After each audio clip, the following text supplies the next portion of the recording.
Alright. Click. Click 150. Okay. Ito naman ang problema nito, ik-ik. May ik daw, ik sabi ng customer. Okay, ito galing na sa ibang shop. Okay, ito pinalitan ng brake shoe. Kasi nga, ang sabi ng customer, pag umaarangkada, ik, may na ganon. Pero pag tumakbo na, nawawala na.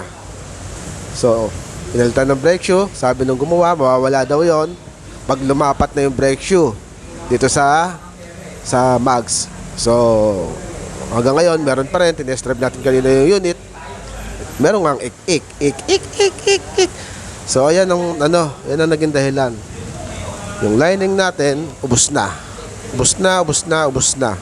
Alright? So, ayan yung pinanggagalingan ng ik na sinasabi ni customer. So, ito, papalitan natin ito ng genuine. Ha? Genuine ang ilalagay natin. Para garantisado tayo. Okay, ha? Genuine. Alright? Ayan, ha? Oh, si ik. Nahuli na natin yung ik sa motor ni sir. Okay?